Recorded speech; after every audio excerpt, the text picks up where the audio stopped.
నమస్కారం నాగార్జున గారు. నమస్తే అంజీ గారు. లడ్డూ కాంట్రవర్సీ పైన పోసాని కృష్ణమూర్తి గారి వ్యాఖ్యలపైన మీ అభిప్రాయం ఏంటండి? అంటే విఘ్నత కలిగిన వాళ్ళు, కొంత లాజికల్గా మాట్లాడేవాళ్ళు, అలాంటి వాళ్ళు అడిగిన వాటికి మనం ఏదైనా సమాధానం చెప్పిన అర్థం ఉంది. కానీ పోసాని కృష్ణమూర్తి గారు లాంటి వాళ్ళు మాట్లాడిన దాని మీద మాట్లాడాలి అంటే ఏంటంటే మన విలువ మనం తగ్గించుకున్నట్టే అవుతుంది. కానీ మాట్లాడక తప్పదు, ఎందుకంటే ఇది ప్రజలతో ముడిపడినటువంటి వ్యవహారం కాబట్టి. మీరు అక్కడ గమనించినట్టయితే ఆయన ఆరోగ్యం సహకరించకపోయినా ఆయన ప్రెస్ మీట్ పెట్టాడు. అంటే ఎప్పుడైతే వైసీపీ మునిగిపోతుంది లేకపోతే డిఫెన్స్లో పడుతుంది అన్నప్పుడల్లా ఈయన బెడ్ మీద ఉన్న లేచి వస్తాడు. అది ఆయన చెప్పకనే చెప్తున్నాడు. ఇండస్ట్రీలో ఆయనకు ఉన్నటువంటి పేరు మీకు తెలుసు కదా. అందరూ కూడా ఆయనకి నిక్ నేమ్ ఏంటంటే మెంటల్ కృష్ణ అనేటువంటి మాటతోటే పిలుస్తూ ఉంటారు ఆయన పేరుతోటి. ఎవరైనా అది కాదనుకుంటారేమో పోసాని కృష్ణమురళి అని చెప్పి అనుకున్నప్పుడల్లా ఆయన ఇట్లాంటి ప్రెస్ మీట్ పెట్టి మళ్ళీ కాదు నేను అదే ఆ పేరుకు నేను సార్థకత చేకూరుస్తాను, నేను మెంటల్ కృష్ణ అని ప్రూవ్ చేసుకుంటాను. ఒక మనిషి ఒక విషయం చెప్పడానికి అంత ఆవేశం పడాల్సిన అవసరం లేదనేటువంటిది నా భావన. మీకు అది నచ్చలేదు, లేకపోతే మీ జగన్మోహన్ రెడ్డి గారు చెప్పింది నిజం అనిపించింది, ఆయన డిఫెండ్ చేయాలనుకున్నారు, ఓకే చేయండి. కానీ అందుకోసం అవాకులు చెవాకులు అబద్ధాలు రకరకాల వ్యవహారాలు అన్నీ మాట్లాడటం అంటే ఏంటంటే ఇలాంటి లాజిక్లెస్ బ్యాచ్ని ఒకళ్ళని తయారు చేసుకున్నారు వైఎస్ఆర్సీపీ వాళ్ళు.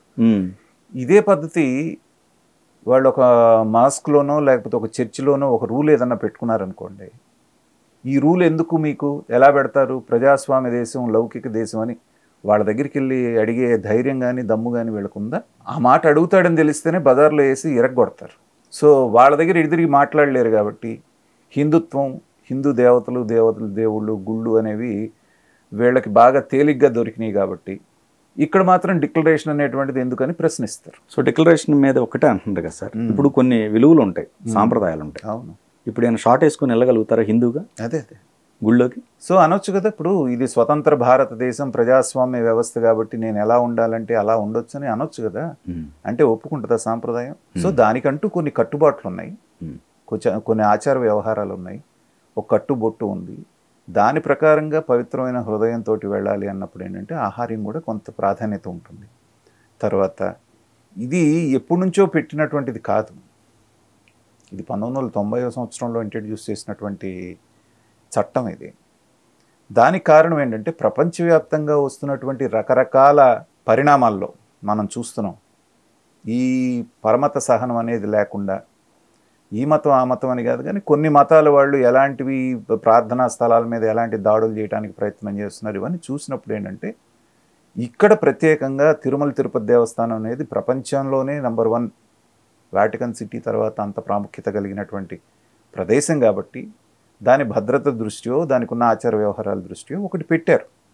అది ప్రజాస్వామ్యబద్ధంగా చట్ట ప్రకారంగా పెట్టినటువంటిది. మన చీఫ్ జస్టిస్ ఉన్నారు చూసారు, ఆయన వాళ్ళ సిబ్బందితోటి డిక్లరేషన్ ఇచ్చారు. సో ఎవరైతే వాళ్ళ అనుచరులు వచ్చారో అవును వాళ్ళతోటి సీజే అనేటువంటి ఆయన స్థాయి ఏంటో మనకు తెలుసు కదా. ప్రధాన న్యాయమూర్తి, ప్రధాన న్యాయమూర్తి అంటే మీకు రాష్ట్రపతి ప్రధాన మంత్రి తర్వాత అంతటి స్థాయి ఉన్నటువంటి వ్యక్తి. అవును. మరి ఆయన వచ్చినటువంటి వాళ్ళలో కొంత సిబ్బందిలో కొంతమంది ఉన్నా కూడా ఇలాంటి విమర్శలు రాకూడదన్న ఉద్దేశంతో ఆయనే డిక్లరేషన్ ఇచ్చి వచ్చినప్పుడు నువ్వు ఒక మాజీ ముఖ్యమంత్రివి, ప్రతిపక్ష నాయకుడు కూడా కాదు, ప్రస్తుతానికి ఒక ఎమ్మెల్యేవి, నీకేంటి నొప్పి అంటే మూర్ఖత్వం. నేను అన్నది జరగాలి, నేనెందుకు పెట్టాలి సంతకం? ఇప్పుడు వీళ్ళనే మనకేం చెప్పారు, సోనియా గాంధీ గారు, అబ్దుల్ కలాం, వీళ్ళు పెట్టారు కదా అంటే వాళ్ళే కాదు, ఒక షారుఖ్ ఖాన్ వచ్చినప్పుడు పెట్టాడు, తర్వాత ఫారూక్ అబ్దుల్లా గారు కాశ్మీరు మాజీ ముఖ్యమంత్రి వచ్చినప్పుడు పెట్టారు. ప్రతి వాళ్ళు ఫలానా మతం అన్న తెలిసిన తర్వాత ఏంటంటే లౌకికవాదం అనేది దేన్నంటారు అంటే మీరు ఒక మతాన్ని ఫాలో అవుతున్నప్పటికీ కూడా మీరు పరాయి మతం దగ్గరికి వెళ్ళినప్పుడు వాళ్ళ ఆచార వ్యవహారాలు ఏదైతే మీరు గౌరవిస్తారో దాన్ని లౌకికవాదం అంటారు. అంతేగాని ఒక మతం ఏం చేసినా, మతమాడిపిడులు చేసినా లేకపోతే ఇంకోటి చేసినా, ఇంకొక మతం జిహాదీ అని పేరు పెట్టి వాళ్ళందరినీ టెర్రరిస్టులాగా తయారు చేసినా వాటన్నిటినీ హక్కును చేర్చుకుంటాం అనేది లౌకికవాదం కాదు. లౌకికవాదం ఏంటంటే నీ మతాన్ని నువ్వు ఎలా అయితే గౌరవించుకుంటావో మిగతా మతాల పట్ల వాళ్ళ ఆచార వ్యవహారాల పట్ల వాళ్ళకున్న నమ్మకాలని గౌరవించడం అనేటువంటిది లౌకికవాదం. భారతదేశ పునాదే అది. ఆ లౌకికవాదానికి వీళ్ళు అర్థం మార్చేసి ఆయన ఒక పెద్ద వేదాంతిలాగా అక్కడ కూర్చొని ఇదేమి ప్రభుత్వం, ఇదేమి దేశం, ఎలాంటి దేశంలో మనం బతుకుతున్నాం అని జగన్మోహన్ రెడ్డి మాట్లాడుతూ ఉంటే నిజంగా రాజద్రోహం అనేటువంటి కేసులు మొన్న చట్టంలో ఎత్తేసింది. కానీ లేకపోతే ఇలాంటి వాళ్ళ మీద కేసు పెట్టాలి. రాజద్రోహం ఏ దేశంలో ఉంటూ ఆ దేశంలోనే ఇచ్చినటువంటి హక్కుల ద్వారా ఒక ముఖ్యమంత్రిలాగా 5 సంవత్సరాలు పాలించి రాష్ట్రాన్ని నాశనం చేసిన తర్వాత ఇప్పుడు ఎలాంటి దేశంలో మనం బతుకుతున్నాం, ఎలాంటి మతం అనేటువంటి మాట నువ్వు మాట్లాడుతున్నావు అంటే అతనికి పిచ్చన్నా బట్టి ఉండాలి, లేకపోతే మదం కన్నా మాట్లాడుతూ ఉండాలి. అసలు ఇంకోటి వీళ్ళు వెనకేసుకు రావటం వల్ల ఇప్పుడు పోసాని గారిది ఉందండి, ఇట్లా వెనకేసుకు రావటం అనేది కూడా డ్యామేజే కదండి. ఇంకా డ్యామేజ్ అంటే అదేనండి, మనం గతంలో కూడా అనుకున్నది ఏంటి, ఇంకా జగన్మోహన్ రెడ్డి గారు మారలేదు. ఏ సెట్ ఆఫ్ పీపుల్ అతని ఓటమికి కారణమయ్యారో వాళ్లతోటే ఇంకా ఆయన రాజకీయం చేయాలనుకుంటున్నాడు. ఇదే పోసాని కృష్ణమురళి, అదే కొడాలి నాని, అదే రోజా, అదే పేరు నాని, అదే వల్లభనేని వంశీ, అందరూ వాళ్ళేగా. కొత్త వాళ్ళు ఎవరన్నా కనపడుతున్నారా? సో మొన్న ఓటమిలో వీళ్ళ పాత్ర కూడా ఉందనేటువంటిది ప్రజలందరికీ వీళ్ళ నోటి దురుస్థానం మూలానే కదా ఈ పరిస్థితి వచ్చింది. అయినా కూడా మళ్ళీ వీళ్ళనే ఉసుగొలుపుతున్నారు అంటే జగన్మోహన్ రెడ్డి గారి స్ట్రాటజీ ఏంటంటే ఏ కులం వాళ్ళ మీద దాడి చేయాలంటే ఆ కులం వాళ్ళని ప్రయోగిస్తారు. ఇప్పుడు పవన్ కళ్యాణ్ గారి మీద దాడి చేయాలంటే అదే సామాజిక వర్గానికి సంబంధించినటువంటి పేరు నాని గారిను లేకపోతే అంబటి రాంబాబును ప్రయోగిస్తారు. అలాగే ఇప్పుడు చంద్రబాబు నాయుడు గారిని తిట్టాలి కాబట్టి అదే సామాజిక వర్గానికి సంబంధించినటువంటి ఒక పోసాని కృష్ణమురళిని, ఒక లక్ష్మీ పార్వతిని, ఇలాంటి వాళ్ళందరినీ ప్రయోగిస్తారు. సో దాంట్లో భాగంగానే స్వామి భక్తిని చాటుకోవడానికి, ఎందుకంటే పోసాని కృష్ణమురళి అనేటువంటి మనిషి నోటి దురుసు ద్వారా అతను మాట్లాడినటువంటి మాటలు, చేసిన వ్యాఖ్యలు, ముఖ్యంగా చిరంజీవి గారి కుటుంబం, పవన్ కళ్యాణ్ గారు వాళ్ళ వ్యక్తిగత జీవితాల మీద అతను మాట్లాడిన దాంతో ఏంటంటే కెరియర్ పరంగా తన రాజకీయ సమాధి అయిపోయాడు.